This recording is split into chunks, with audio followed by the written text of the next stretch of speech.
Thank you so much, Paula. Welcome, everyone. It's so nice to have everyone here. It's like the Ellen couch, but without all of the fun and games. Or there could be. We'll try. Lots going on. We're joined by, I think, 4 of the best plastic surgeons in WA, and you're here to give us all a much-needed facelift in this state, economic and social facelift over the next couple of years. Obviously, we have Michelle, and we have Anthony, and we have Nicole and Prem. It's nice to see you all here, and thank you for joining us.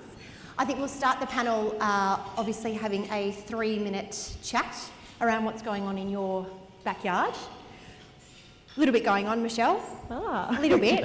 Department of Communities. Yeah, I probably should start by recognising that maybe when you first got the invitation to this event, and certainly when I was asked to sit on this panel, I probably thought I was going to be talking about something else in my 3 minutes, but it would be, we would leave the elephant over in the corner somewhere if I didn't mention how my world and my organisation's world changed. We're at day 21 now, on Thursday the 14th of November, when Paul White was arrested. So if anyone hasn't noticed that, a fundamentally organisational changing moment, but probably public sector changing moment, I would say. And what I wanted to do with my 3 minutes, if that's okay, Jenna, and if it's all right with Paula and CEDA, is I actually wanted to use it to talk about some victims, some heroes, and really the commitment from my leadership team around this. So if I can fit that all into my 3 minutes. Firstly, to some of the victims in all of this event, they'll never make it into the West Australian or any of the media coverage. But there are public servants, long-term, passionate, committed public servants who have worked in this business much longer than I have in communities or its predecessors, have come to work every day doing some of the hardest jobs, serving some of the most vulnerable Western Australians. And this event strikes at the heart of their values and feel their integrity has been challenged and they are shattered by this. So I did want to acknowledge that and that there have been 3 shockwaves going through my organisation. The day he was arrested, the day we heard that he'd self-harmed, and then last week, quite understandably, the government announcing some machinery of government changes. All of those things have consequences for good, passionate, professional public servants serving all of us, the rest of us. Second victims in all of this I wanted to point to, and the Premier's made reference to them in broad terms, but we are here to serve some of the most vulnerable Western Australians, and I have to say that on day 2, at about 5 o'clock on the Friday morning, when I was getting up and wondering what that day would bring, and I was looking at the newspaper, and if none of you can remember, I'll take you back to some of those photographs. They basically spoke of the very worst form of white male privilege. And I was looking at that newspaper and I got a text message from an Aboriginal leader that I've known for a long time. And he just simply said, "Saw you had a bad day yesterday. Expect you're going to have a worse one today." And in that moment, while I had been only just trying to imagine what this event and those photographs and everything else said to Aboriginal people, he was still able to step up and have some humour and show good grace and come back to me after I'd responded to him saying, "Opportunity for reform presents itself, Michelle," and how right he was. So I want to acknowledge the people that we're there to serve and how this has damaged them, made them angry, made them question us, lose trust in us. And we've got a lot of work to do on that front. Secondly, I wanted to talk about heroes. There are going to be heroes that none of us will ever know their names, and quite properly so. I came into the job in May and just started doing the job the only way I know how, which did mean about improving some of the governance, the accountability frameworks, the transparency, setting some standards around workplace behaviour and so on. So I'm just doing my job. But what happens in those moments is that culture starts to change. And there are some individuals who've had the courage to come forward to important institutions in government such as the CCC. And I want to acknowledge those heroes. Also in that process, before it became public, there are a small handful of public servants that had to help me, who never thought that bit on the JDF that says other duties would extend to what I had to ask them to do. And they stepped up. And again, their names will never be known. And then there's the extraordinary people I've met in the CCC, my new best friends. Probably mostly they remain faceless as well. Committed, professional, determined people really genuinely look to work in partnership with us now as we go forward. And similarly with the WA Police. And then more broadly, myself and my leadership team have been truly humbled by the support we've received. Here we are, as I said, at day 21, the support coming to us from across the sector and real practical support to help us in a moment of really crisis and really unknown territory for all of us. And support coming to us from our partners, the not-for-profit sector, support coming to us from those very people I mentioned before that we're here to serve. And the Premier talks about collaboration. This has been absolutely a moment for it. And then the last thing I wanted to finish on is about leadership and determination and commitment from my leadership team. The discussions we've been having acknowledge, recognise and actually celebrate. We will never be the same again as an organisation. We will never be the same what we were on that Wednesday the 13th of November. We will always be working for, striving for, determined to be the organisation that all Western Australians expect us to be and have a right to expect that, what the government expects us to be in terms of responding to their priorities, and importantly for the workforce, our workforce in our organisation, a place that they feel proud to work at, and that we become an organisation that I start attracting some of your best and brightest to in as well. So we become the place that people want to be at, want to be here, serving those all Western Australians, particularly those that are most vulnerable. So that's the commitment from my leadership team going forward. So that's my 3 minutes. I think I took a little bit longer. So thank you. I think I'm only going to have time for one quick question for you because obviously, Michelle, you are basically living season 8 of Game of Thrones every day for the past couple of months. But one interesting aspect that you have discussed and we saw in the word cloud of diversification, and you've spoken about this with your leadership table and your leadership team. Obviously, it's King's Landing is scorched earth in there at the moment. You say you've made a few reshuffles and you're trying to regenerate. Can you give some examples of how you're doing that? Sure. So it's a way of working for me in all the jobs I've done previously, and coming into this one, I couldn't have signed up for this job because it is big, complex, and I think I've said to the Premier and the Minister, I'll probably lose my job one day over something bad going wrong. I didn't think it was going to come quite so early. But in signing up for this job, I've always considered that I have to be part of a team, but it's a diverse team. I bring one set of capabilities, but I'm never going to be able to do it without thinking about the wider team that I work with.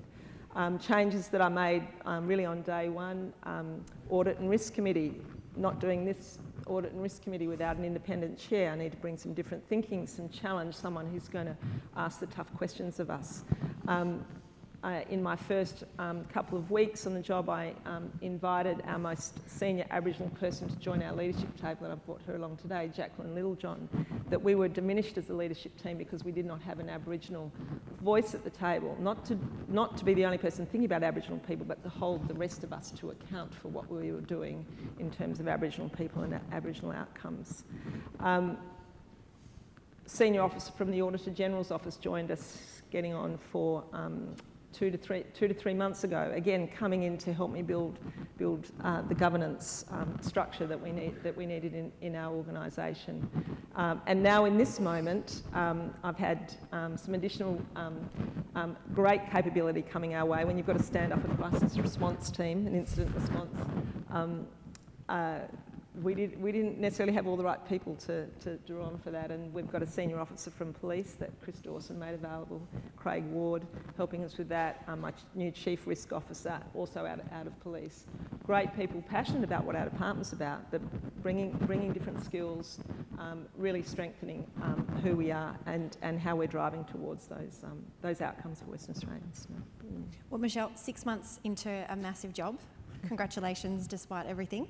Just another woman cleaning up a man's mess, so congratulations. Love you all. I love you all, man. I love you all. But congratulations, and we look forward to seeing what's next from you specifically.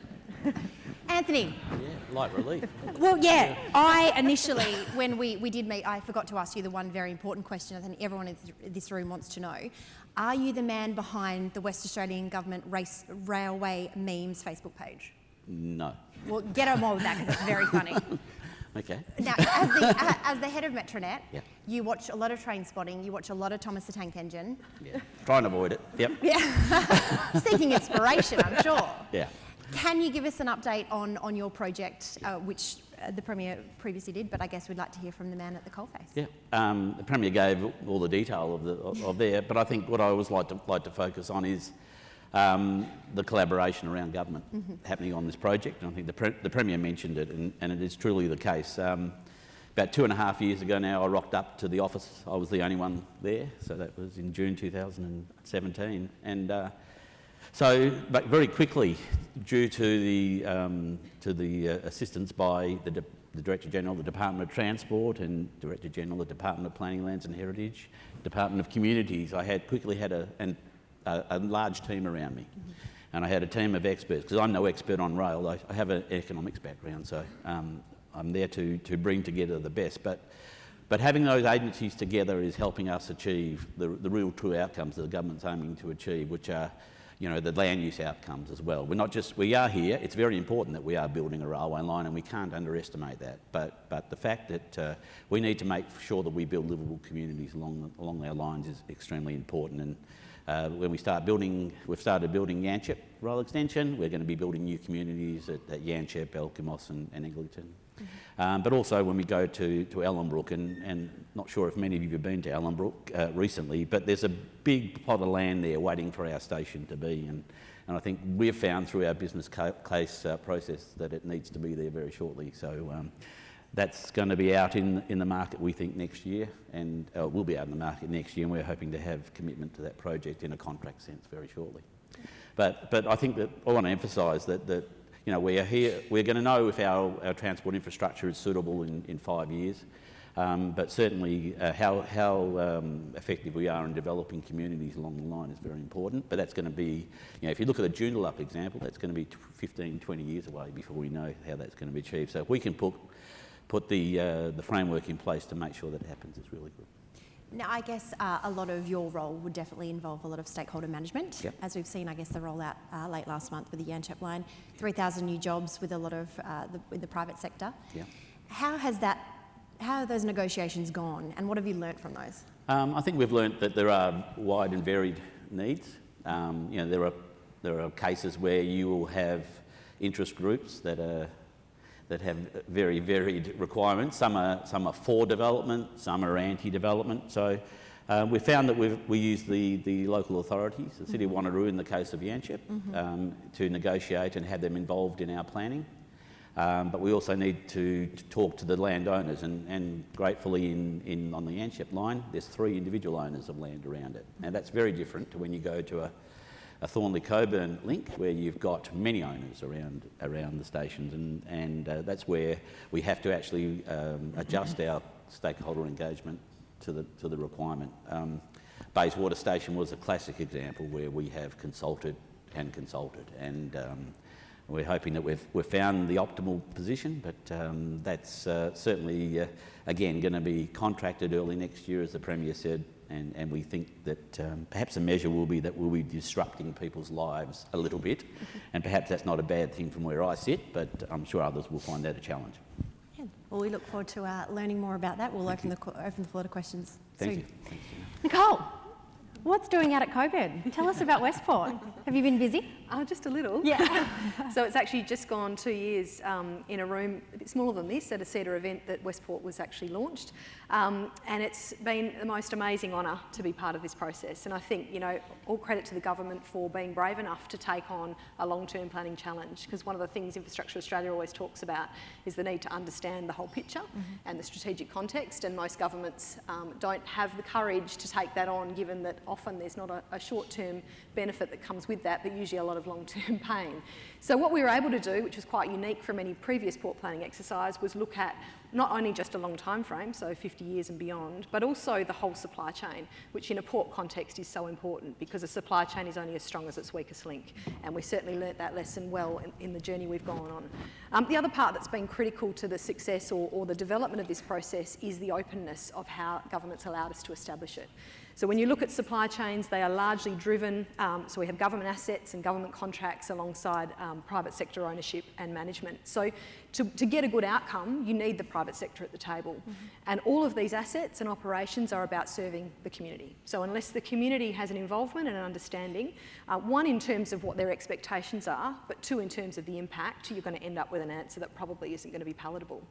So the journey's been complex, but hopefully rigorous. And I said at the beginning of the process, I couldn't commit to everyone that they were going to like the answer, but hopefully they would be comfortable that the process was robust and they understood how we'd got there and they could live with the answer.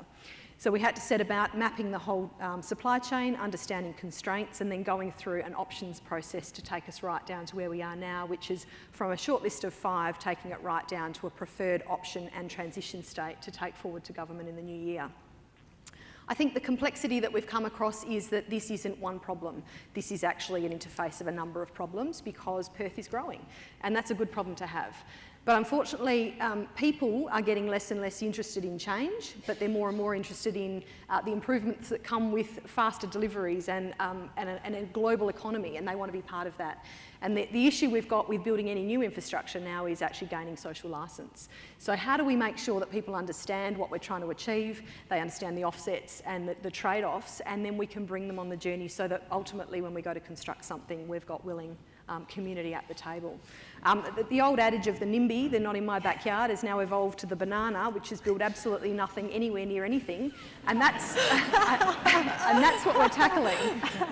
So unfortunately, this task, if you want to talk about complex issues, we've got one of every one of them at our table, and to try and tackle that, we've had a very large reference group. We've tried to be available to any audience that wants to hear from us, to have any meeting where anyone's got an idea.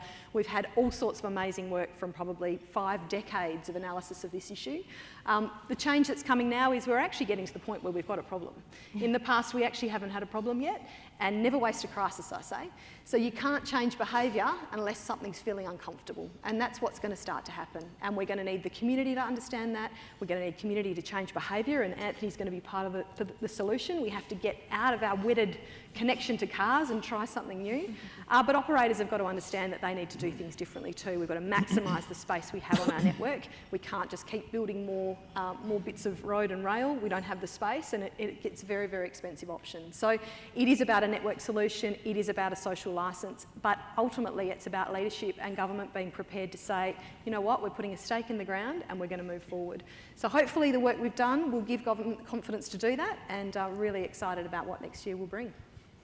You've definitely, I guess you've got the government buy-in with this type of project, but obviously there's been a few issues with the MUA and the issue of automation and how this could cost jobs for Western Australia, jobs that we don't have. Sure. That was one of the key issues at the Resource Technology Showcase last week, where we had people from BHP and also IBM discussing this terror around automation. How are you combating that? Well, I think it's, you know, we've got to be honest, don't we? Well, let's look at where the world's going. To me, it's not about a fear of the next piece of technology. It's actually about a journey to what the future of work looks like. So in our view, it's not about less jobs, it's just about different jobs. And the benefit, and the Premier pointed to the timeframes, we're talking a minimum of a decade. So if we're willing to own the situation and say, right, we've got time to get the skills being trained in our school kids now, so that whatever we build in a decade or 15 or 20 years, we've got the people ready to supply those skills. And I think it's actually an opportunity more than it is a risk. The reality is some of these things are going to happen whether or not we build a new port. These things are moving feast.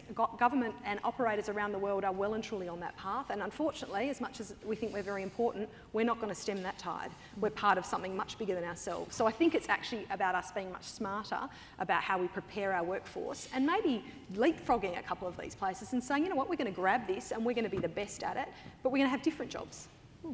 Fantastic. Well, we look forward to learning a lot more in the coming years. I guess, Premier, I'd like to also bring you into this chat, so I'll leave you sitting out there alone. And I want to open this to the floor before we head to the wider floor. If we are sitting at the State of the State for 2019 right now, what would you like to be discussing this time next year at CEDA's State of the State 2020? Next year, the core issues, the basic issues, delivery of our commitments when we were elected, making sure that the economy is strong and we've created jobs, and the diversity of the economy, which is one of the things I agree with immensely, ensuring that our infrastructure projects, whether it's METRONET is well underway, rail lines and rail stations being built across the state, making sure that we've got service delivery under control, and at the same time keeping our debt trajectory heading down so we get the state back on track. I mean, they're the things that actually, you know, set Western Australia up for the long-term future. Today's address was deliberately about some of those long-term issues that make a big difference to the state for decades, if not a century to come, and having progress on those as well would be very important. So just for complete openness today, wanted to just talk about some of those things that sometimes you only ever hear about snippets here or there, you know, about rail lines being built here or there. I want to outline to you exactly the scale of what's going to be happening. It is remarkable that there's going to be this many rail lines being built across the metro area, and what that means is we don't go through the situation that Sydney's currently going through or Melbourne's going through, where you retrofit in decades to come and it costs billions and billions and billions of dollars more. Wanted to set out the fact that we actually have a freight problem or trade problem with a port that was built essentially 130 years ago it started, and make sure we have a long-term solution to that problem that's facing us, that as the container traffic grows, we have a solution. And then when it comes to homelessness, this is a problem every city across the world confronts. You know, people sleeping in doorways, in cars, people with drug or alcohol, mental health issues, domestic violence, making sure that we have a long-term plan and a strategy to deal with it. We could do the American model, which is essentially you ignore it and so essentially blame people and say that's your fault, you're in that situation. Or, which of course generates crime and drugs and antisocial problems and the like, or we could come up with a long-term solution to it. So in answer to your question, Jenna, long-term planning, making sure we've got the basics right, making sure at this time next year we've delivered what we committed to at the election and that the state has a bright future. Fantastic. Okay, I think it's time to open up the floor to some questions. I think we have a question up the back. If you could stand up and make a brief question. Remember, you're not Bob Cattering question time, just a brief question to get to our panel. That'd be great. Just state your name and where you're from. Thank you. Thank you very much. My name's Arthur Kyron from the City of Canning, the Can-Do Council. Firstly, Premier, thank you for your vision and your compassion. That is refreshing to hear. These are two questions for Mr Kannis. My first question is, Anthony, is it true that I have a better batting average and bowling average than you when we played for the Hellenic Cricket Club? And the second one is, when can we expect the Thornley, the Nicholson and Ranford Road station decision-making to take place? Thank you. Thanks, Arthur. No comment on the averages at all. Look, I think before Christmas we will have some outcomes of the process for that project, and we anticipate that by the end of this year there'll be some forward works happening on the Thornley-Coburn link. Fantastic. Any more questions? At the back here? Jared O'Brien, Silverleaf, a property investor. Premier, can you tell me what Fremantle looks like in 15 years from now? How it's going to be a big change for Fremantle as it loses its port. I just wonder whether you've got a vision for how we're going to look like there. And thank you very much. I really enjoyed your speech. Well, my view is Fremantle will always be a prosperous, interesting, exciting place. It's been that way for the last 30 plus years, and that will continue. Obviously, Nicole will bring down some recommendations to government next year that we will then have to make a choice on, but I would foresee Fremantle continues to be an exciting, active place. I think the Mayor in particular says that they want things to happen in Fremantle, and I think Fremantle needs to embrace things. And whether it's public development, private development, I think Fremantle needs to have a, not have the, the banana attitude. I think that was very good, by the way. I'd never heard that before. It needs to not have a banana attitude, it needs to have a bit more of a positive attitude to things that might come along. Prior to the election, we launched a whole policy actually about Victoria Quay and what might happen on Victoria Quay. There's so many prospects on Victoria Quay. I mean, that waterfront there adjoining Fremantle, with all of the sort of heritage buildings, but the space available, there's prospects for all sorts of activation. And if you go to waterfronts around the world, you'll find that activation in those areas creates enormous activity and jobs, and I personally think that's where Fremantle should go. Department of Communities moving there next year, with some of Department of Transport as well, right, in the refurbished new building near Maya. Fantastic. Up the back here? Hello, it's Dunya Lewis from Churchill Consulting. It's really good to hear about a strategy beyond the next election and the next election term. But one thing that happened when the Perth Stadium was finished is that a lot of electricians and other tradies were retrenched at the same time, and there was a flood of resources to the market. What's the plan to avoid the businesses that were shut down due to cost pressures as a part of these new large-scale initiatives in terms of long-term sustainability for jobs? Obviously, if we have a whole bunch of public projects, that's important for employing people. So all of the construction activity, whether it's rail, whether it's road, we've committed to a new women's and babies hospital, which we're partly funding from the proceeds of the TAB sale and a recent arrangement we met with BHP. There's lots of new activity coming online in terms of public infrastructure, both in Perth and across the state, but also, you need to encourage private development. I sometimes, think that people only focus on public. Private development is actually the real engine room of the state's economy. So we have put huge efforts in to whether it's tourism or to diversifying agriculture, or whether it's, oil and gas, LNG Taskforce, lithium, aquaculture, you name it, huge effort into trying to diversify and get more activity in the state. So we'll continue to do that. Clearly, as projects come off, new projects come on, and having a highly trained, skilled workforce that is skilled in adapting is an important part of that. One of the things I think someone touched on was we're doing a lot of work with some of the major corporations in terms of training our people in the new things, whether it's automation. There's actually automation courses now in some of our TAFE colleges. In schools, we put a huge effort now into STEM. In fact, there's hundreds of primary schools across the state that now are getting science classrooms retrofitted into the primary school, so kids at an early age get an engagement and active, interest in scientific endeavours. We're retraining teachers in coding. All those sorts of things mean that our workforce, as the world changes, our workforce can transform and take advantage of the opportunities that are out there. Any more questions? There. Over here? No? At the back? It's like an auction. I know. I'm not taking your money, I promise.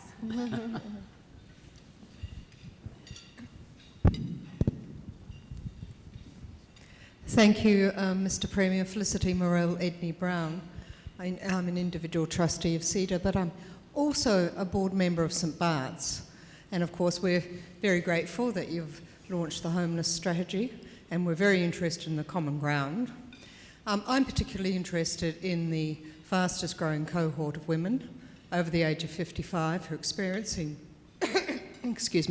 homelessness, and I wondered if you could make a commitment to fund that area which is currently unfunded and which in the strategy seems a bit opaque. Thank you. Thank you, Felicity. Just so you know what St Bart's is, St Bart's is in East Perth. It's a sort of a multi-storey residential but transitional accommodation for people who are potentially homeless, and so you can go there for a period of time and then move on. The common ground facilities that we are proposing, well, we are building, will provide opportunities for people who are homeless to move in and stay permanently. So that is a pretty big initiative. In terms of the over 55 women, a lot of that is based upon family breakup, sometimes domestic violence and mental health issues. Clearly, with the big package we announced in the last couple of days, it's actually the biggest package we can find in the history of the state to deal with homelessness. There's actually hundreds and hundreds of new properties coming online that will be dedicated to people in that situation. Because sometimes those people in that situation will want, a one-bedroom, a bed sit, if you like, or a, 1 or 2 bedroom place for them to live, essentially on their own. Perhaps, they might have a child come and visit every now and then. And so some of these initiatives we've taken in the last day or so will ensure that that happens. The other thing we've done is this funding for rental assistance or subsidy, if you like, with what's called wraparound services. So a woman in the situation you're referring to might have a mental health issue or might have social adjustment issue or whatever it is. There's actually going to be staff employed who help those people get into a private rental, perhaps with some rental subsidy, and then provide social support around that person, the so-called wraparound services. So all that's part of what we've announced in the last couple of days to deal with the situation that's out there. As I said in my speech, the situation is large and it's big, and this is a down payment on the future. We launched with Simone McGurk this morning the 10-year strategy, so this is an important component of the strategy, but obviously there'll need to be more in the future. Premier, just on that, a few months ago there was a job expo held which the federal government was involved with, and anecdotally there was a lot of women there aged in that over 55 bracket, and I guess that they've come through the system where they've had to bow out due to childbearing duties and things like that. Do you think that will be for the Department of Communities as well, moving forward, that will be an issue of getting those women back into employment? And is there any type of innovation that we can do in the public and private sector to get them in a stable job moving forward? Well, it's not, as you get older, it's not easy. I mean, it's a fact. The older you are, when you lose employment, it's not easy to get back into the workforce. Our training sector is actually quite magnificent in trying to retrain older people to get back into the workforce and give them additional opportunities. But with every year you get older, it gets harder. And I don't have a magic solution to that, except to say that the stronger the economy is, the better the opportunities are for people to get jobs, however old you are. When I was a minister last time, back in 2006, 2007, our state's unemployment rate was basically around 2%, which is in effect is full employment. And so however old you were, jobs were out there available for you, which brought its own problems with it because basically we couldn't fill all the positions that were out there across the state. So I was Education Minister trying to fill cleaning positions in schools around the state, couldn't get people to do them, didn't have enough people. So, but if the economy is stronger, which we obviously work on every single day, there's more jobs out there for people in those positions. Michelle, do you have anything to add on that? Just a quick comment from Department of Communities. I think it's speaks to one of the ways in which we're shifting how we think about our work and what support looks like, and for us to have a line of sight to supporting people stepping out of a world, a context that's not good for them, helping their lives be better. Having a line of sight to work is always part of what our thinking is now and how we work with and engage with other parts of government and the not-for-profit sector in that space, rather than looking at it as a welfare cycle. So that's a shift in the way we're thinking about the work that we do. Yeah. Well, unfortunately, we're out of time. Thank you very much to our panel. I'd like to invite BP's Emil Imishlioff up to the stage to thank us. But in the meantime, congratulations and thank you to our panel.